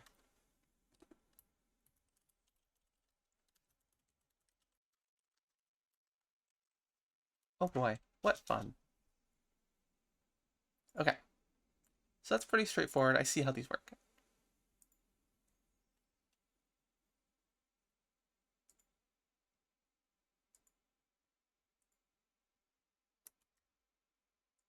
Okay, so now we're gonna go here.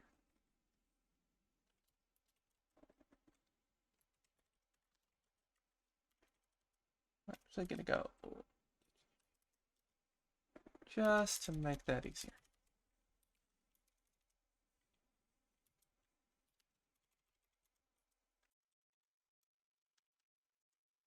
Okay, so poison burst. Uh, inflicts 1.1 mil damage to everyone. Uh, Good news is this is interruptible. It's a wipe if that goes off. Well, not necessarily a wipe, but a lot of people are gonna die. Might as well be a wipe.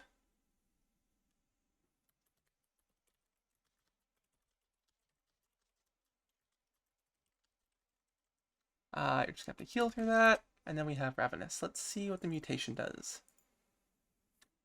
Connect with Sanguine Overflow mutates Voracious Form, increasing health by 50%.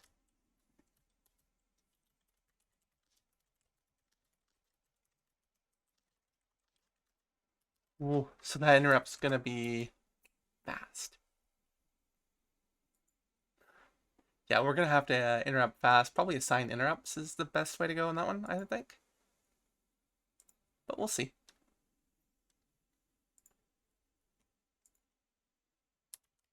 Ah, yes. Okay. So, and now we have Blood Parasite.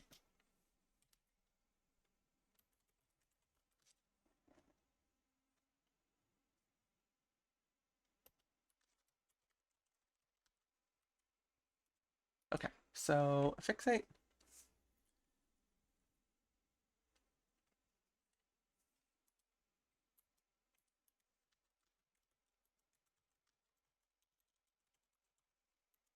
We can just get rid of that there. We'll just put Fixate's target.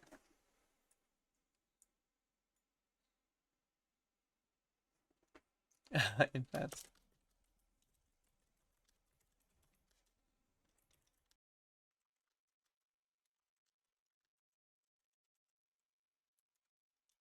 That's fun. So 2 new ones erupt afterwards. Oh no.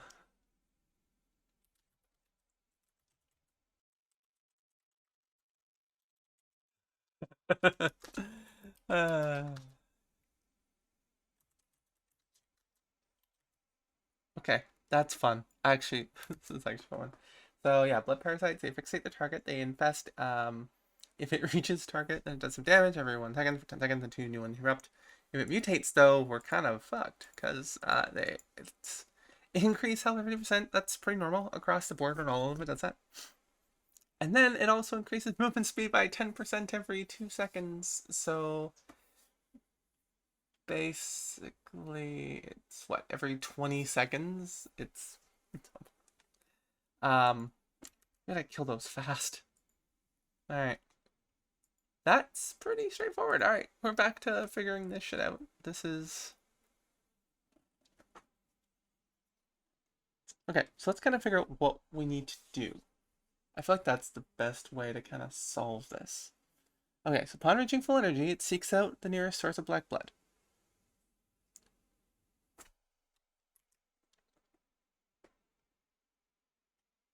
This section's going to get a little bit messy for a moment because I'm kind of trying to figure out the strat for this. I wasn't planning on, like, needing to figure out full-on strat, but I mean, it makes sense. This is getting close to the end. The other ones are all pretty straightforward, but this one's a little trickier with the way that it's worded. So until we see it tomorrow or Friday, it's going to be guesswork at best. But I like to kind of have a strategy and then see where we're at. Okay. So it seeks out the north source of blood and absorbing healing received by all players.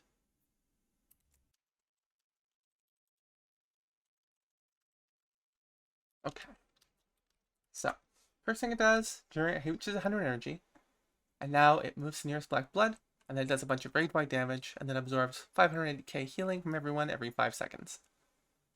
So basically, no one's getting healing during this. Make sure you're topped up. Ingesting black blood from the container causes black blood to overflow from the source.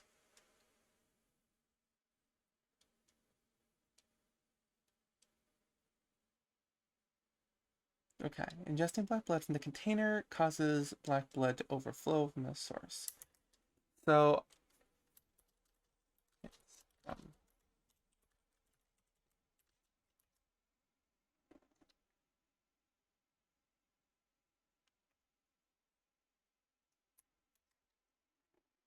so I actually don't know how we would do that.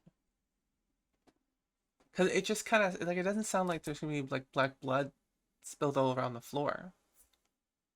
I want to make a note of it anyway, just in case. If it's from container,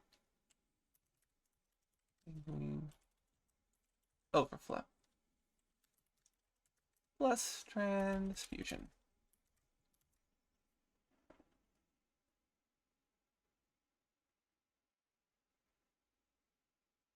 Sanguine overflow inflicts damage.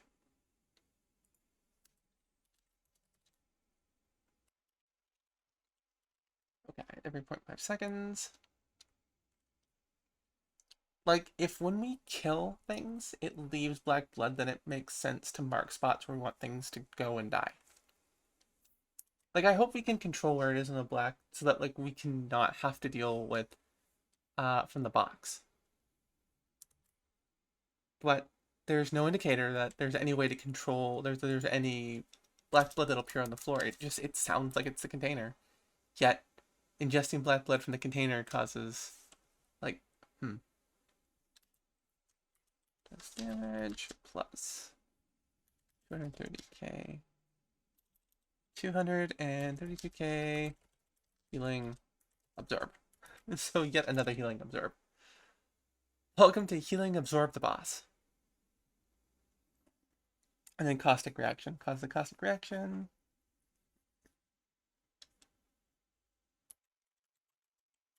It hatches and mutates. Okay. And fusion. What do we got? Blood power radiates from through Twister, inflicting shadow damage and absorbing another healing.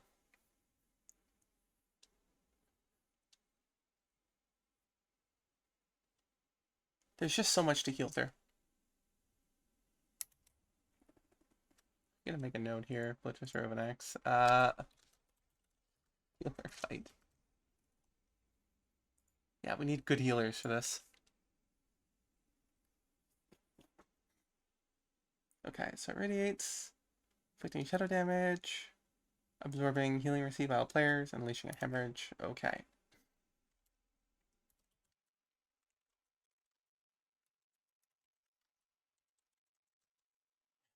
Every 7.5 seconds.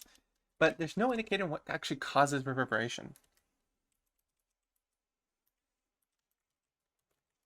So we'll have to see tomorrow.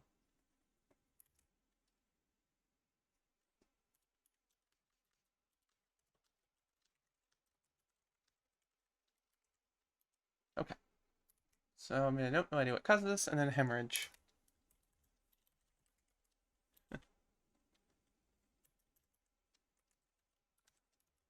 Okay, now hemorrhage.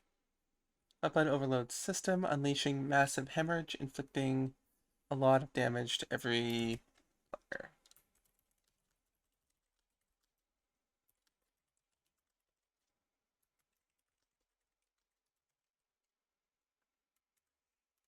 So there's a lot of unknowns in this. Alright, let's take a look at heroic.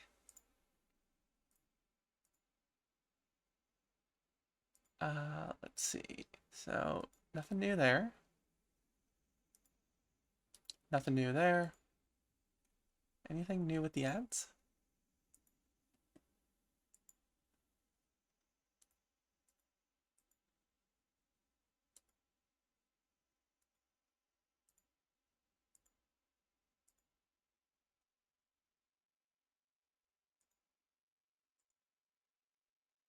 Looks like nothing new with ads. Anything new with this?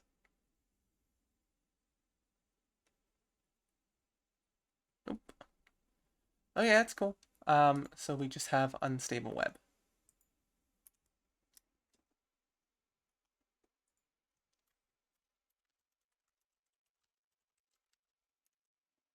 Okay, so Virtuous Servant covers several players with an unstable web, inflicting damage every 0.5 seconds and reducing movement by 50%.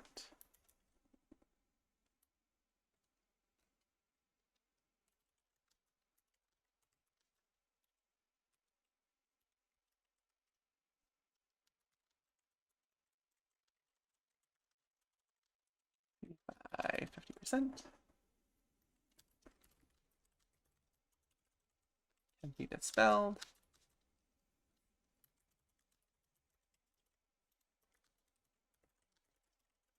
And dispelled. Okay. Inflicts a lot of damage and hurts all players within 10 yards.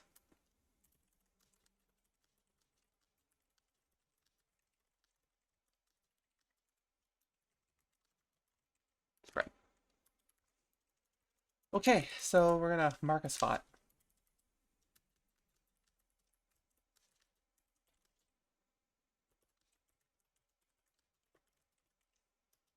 We're probably gonna want to mark a spot for dispels. Alrighty, and now we have the last one, Mythic. What do we have for Mythic? Unstable web stays the same. Oh, okay.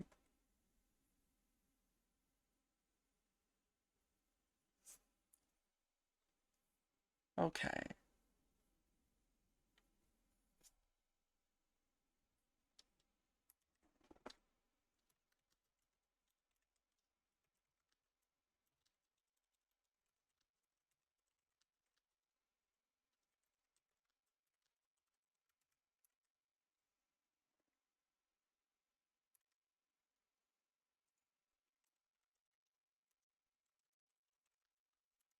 So, based on that, this is why I like going and looking at the other difficulties, because they sometimes give hints as to how a mechanic will work, based on how it changes it.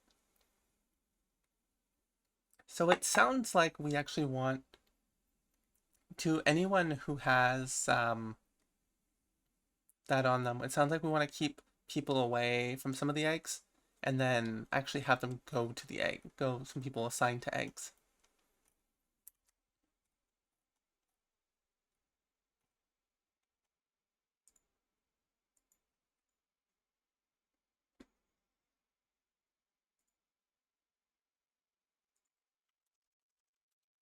We don't want to be away.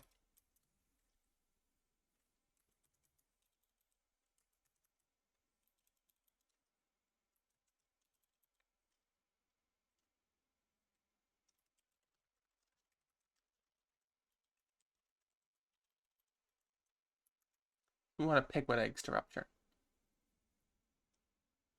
So I think the idea of the fight is to rupture eggs before they have a chance to mutate.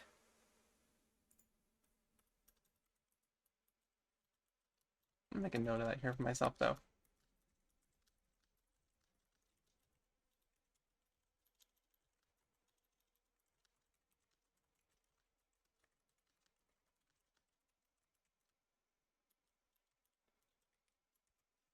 So we want to rupture the eggs before they have a chance to mutate.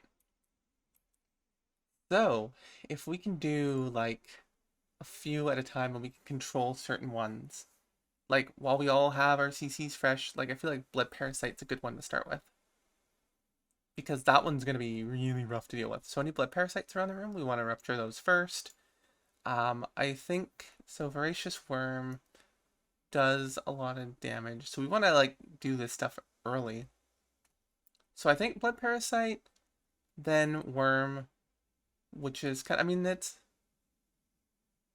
definitely going to be a healer check on that one. And I think Colossal Spider is like the one that's not too bad.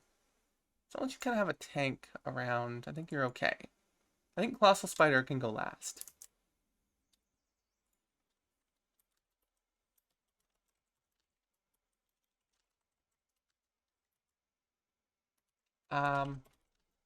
Yeah, I think Blood Parasite, Worm, and Spider. I think that's what we want. I think we want Parasite, Worm, and Spider. But, if we want to deal with the worst first.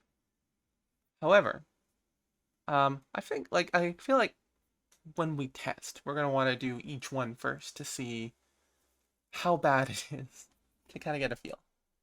And then I'm just gonna like record everything and yeah.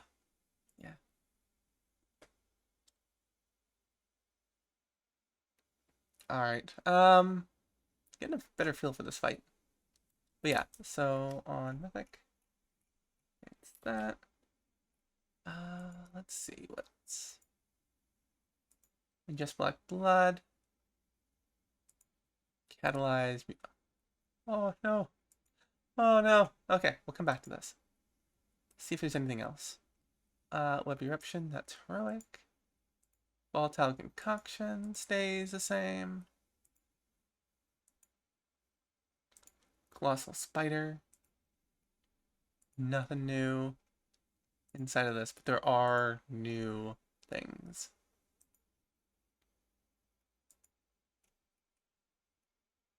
Okay. Ingest Black Blood. Oh boy. Ovi'nax, so catalyzed mutation injects black blood into experimental eggs, mutating the creatures growing within. Ovi'nax injects all eggs, matching the egg associated with each black blood container.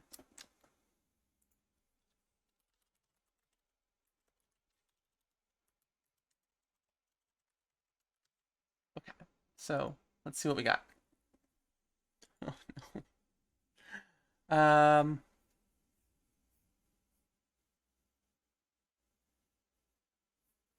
Coming into contact with Sanguine Overflow mutates Colossal Spider, increasing health by 100%, and mutating Vicious Bite into Necrotic Wound, but didn't it already do that?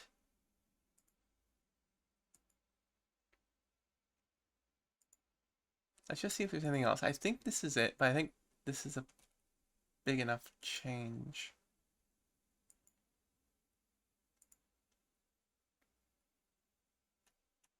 Yeah, because it has Necrotic Wound. 10% for 15 seconds.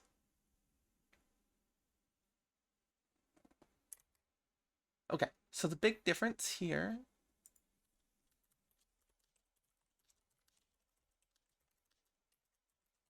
is no longer can control what mutates. So Spider.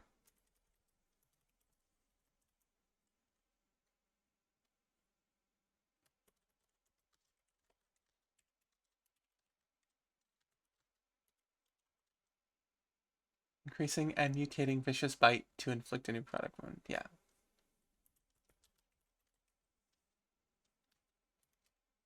Okay, so that's not changed. That's pretty sure. The only difference is it increases the health by 100%. So, like, these are going to be so much worse, but yeah, we don't actually get to control the Vicious Bite to also inflict a necrotic wound, which is already what it was doing. Because Black Blood mutated Colossal Spider caused the Vicious Bite to also inflict necrotic wound. So it's the same. The only difference is now it just has more health. This isn't actually too bad of a change.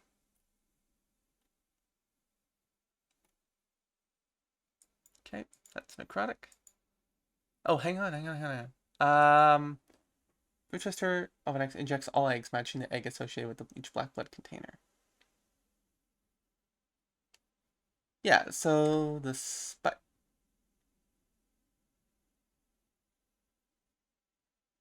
okay, mutates the colossal spiders. Okay, you know what would really suck, but also be super interesting, is if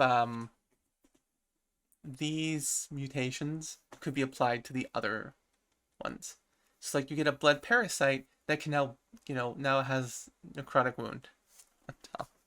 I don't know. I feel like that's like utter hell, but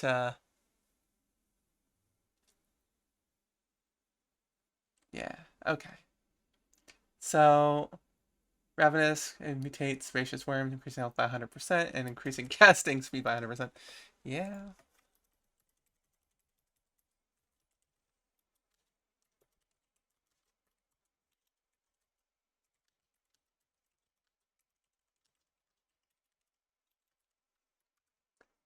So accelerated will be fun.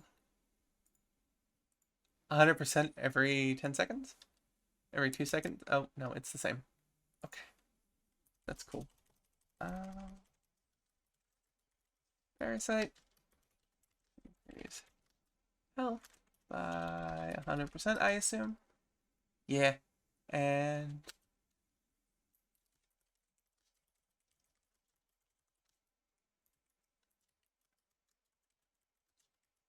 okay, that's not bad.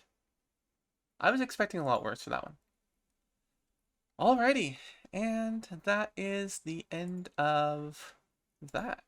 Alrighty, this is Brute Twister Ovi'nax. This is primarily a healer fight. There are a lot of healing shields, so let's get to it. The idea here, I believe, at this time, is going to be to rupture the eggs before they have a chance to mutate.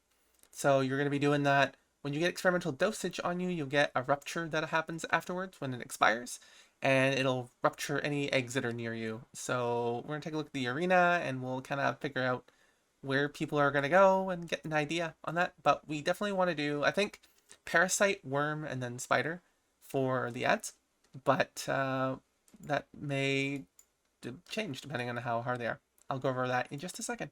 We're going to be lusting on pull, and we have volatile concoction is a tank swap. It's massive damage, plus it does a bit of damage for 8 seconds every 1 second, and then after 8 seconds, it does damage based on however much health you have missing, so mitigate and heal that away. Try to be at 100% health after that 8 seconds, so that you don't get hit with even more. So yeah, experimental dosage will go onto players. When it expires, it'll do a bunch of damage, plus a big healing absorb for anyone within 4 yards. I'm thinking at this point it's going to look like the Anduin kind of shield. It'll be like a little shield around people, and we all stand in it, and then push our healing buttons and whatnot. But we'll see what that looks like, and kind of figure that out as we go. But we're probably going to want to stand in that, like an Anduin, like the Anduin healing absorb. But it also causes nearby eggs to hatch when rupture goes off as well. So we want to pick those eggs. We'll take a look around the room. Otherwise, the only other real big thing to worry about with the boss is ingest black blood, and that's at 100 energy. It's going to be, the boss is going to be moving to nearest black blood and does a bunch of raid-wide damage, plus an absorb shield. 580k healing from everyone every 5 seconds, so we have to really heal our way through that. If the boss goes to the container, the sanguine, you get sanguine overflow and transfusion. Not sure if there's a way to have blood around the room so that we can avoid that, but again, we'll have to take a look. But sanguine overflow does some damage every 0.5 seconds and a big old healing absorb, 232k. And then when the black blood touches an egg, it hatches and mutates. So we want to try to keep that from happening as best we can. For the transfusion, it does a little bit of damage, plus the boss will steal healing for an absorb shield. Luckily, it's not every few seconds. It's just a one-off, 116k. But then does hemorrhage every 7.5 seconds. Hemorrhage does a lot of damage on impact to anyone within the area, so you want to be away from the boss at that point. Not sure if this is, it doesn't seem to be interruptible, but we'll see if there's a way we can kind of keep that from happening. A lot of this is going to be, we'll do a pull and see what it all looks like. And then I'm sure we can figure it out from there. But Reverberating, it does a bit of damage. Plus 116k healing absorb every 7.5 seconds. It stacks. Not sure what causes it. I feel like it has to do with hemorrhage, but given that it's also 7.5 seconds, so it's probably that. It's probably connected to hemorrhage, but we'll have to see what that looks like. All right, otherwise, the big thing in this fight is the ads. So the blood parasite will fixate the target and run. If it reaches the target, it'll do some damage every second for 10 seconds. Then 2 new ones erupt, so that'll be fun. And if it mutates, it'll get accelerated, so it'll increase its health by 50%, and movement speed will increase by 10% every 2 seconds. So we want to get those down quickly, CC them, keep them from reaching the target, do whatever you can. Run away. If it's fixating on you, I wouldn't worry too much about the damage you're doing. Just don't let it catch you, because we don't want more. For the worm, it does a poison burst, which inflicts a lot of damage to everyone, but that is interruptible, so as soon as that goes off, as soon as that starts, just interrupt it right away. That cannot go off. It's 1.1 million damage. Web Blast, it'll inflict a lot of damage to a random player, so just be aware of that. That'll have to be healed through. And if it mutates, it gets Ravenous, which increases its health and casting speed both by 50%. So it'll go a little bit faster. Colossal Spider is kind of the big tank one that we kind of want to, when that one hatches, we want to tank on it. Vicious Bite will inflict almost 1 million damage and increases all damage taken by 25%, or by Vicious Bite. And then if it mutates, it increases its health by 50%, and then Vicious Bite becomes Necrotic Wound, so it has Vicious Bite. Plus, it reduces healing received by 10% for 15 seconds, so that's always fun. Otherwise, that's pretty much the fight. On Heroic, we get an extra mechanic. We have the Unstable Web. It does some damage by 0.5 seconds, every 0.5 seconds, and reduces movement speed by 50%. It can be dispelled, however, when it dispels, it erupts. So it does a lot of damage and roots anyone within 10 yards. So spread out, we're probably going to mark a spot for dispels and then kind of keep yourself away. We'll see how many of those go at a time. For Mythic, it's a little bit more complicated. There's a little bit more to it. We get, so in order to hatch an egg, it requires 2 simultaneous ruptures, so we are definitely going to have to assign people to that to make sure that those eggs do get hatched before they have a chance to mutate. Otherwise, catalyzed mutation, it's some black blood into each type of eggs. We cannot control what mutates anymore, so we just kind of have to deal with it as it comes. So the spider, if it gets mutated, it'll increase its health by 100%, plus necrotic wound, so really nothing different aside from more health. Worm, same deal almost, increases health and casting speed by 100%, so it's faster casting. And then the parasite, it's pretty much the same, except it'll be 100% health. And then the movement speed's 10% every 2 seconds, as per normal. And that's it for the fight. Alright, and thank you for joining me on the 3rd video of the series.